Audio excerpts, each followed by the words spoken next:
The new strain of coronavirus has infected thousands of people, mostly in China, killed hundreds in the country, and prompted the World Health Organization to declare a global health emergency. Here's what we know so far. Coronaviruses are a large family of viruses that can cause potentially deadly diseases in mammals and birds.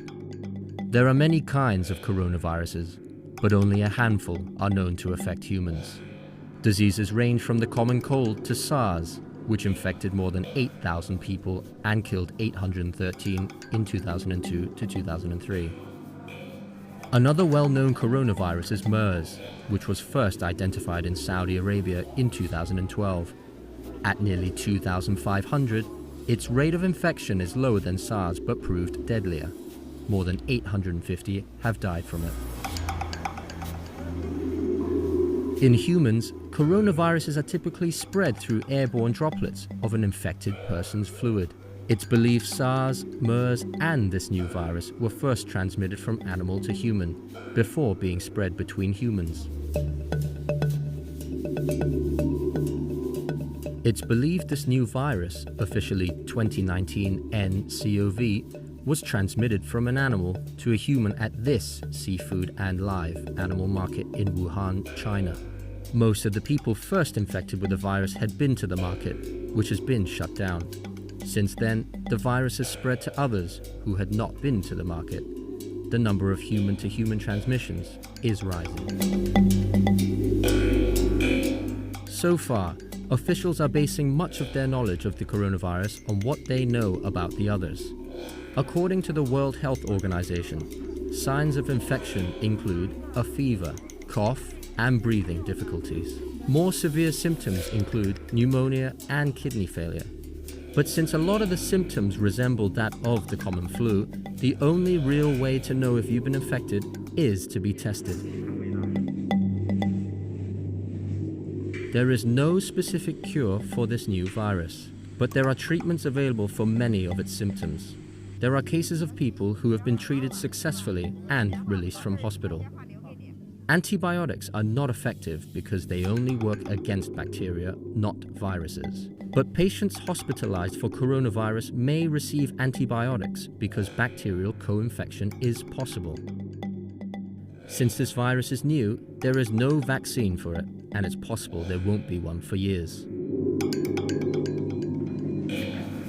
People of all ages can be infected by the virus, but their symptoms are dependent on how healthy they are. Older people with pre-existing health issues such as asthma, diabetes, and heart disease appear to be more vulnerable to becoming severely ill once infected. Health officials say many people infected only show mild symptoms, which can be effectively treated. Though the number of people infected has surpassed SARS, this coronavirus is believed to be far less deadly. The mortality rate was 10% among SARS patients and 34% among MERS patients.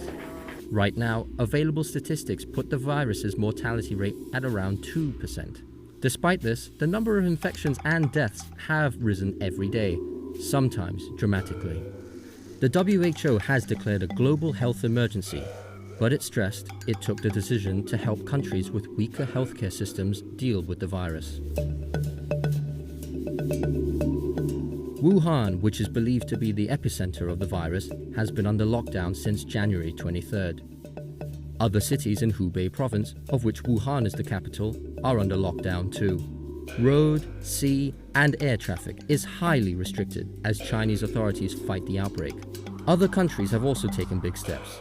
Some are denying entry to people who have recently traveled to Hubei province or other parts of mainland China.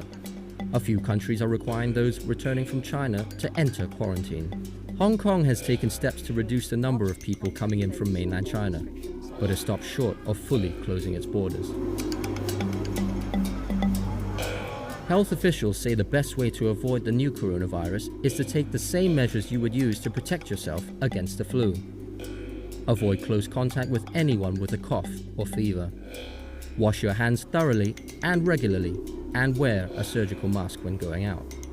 Cover your mouth when you cough or sneeze with a tissue and dispose of used tissues in a trash bin right after you use them.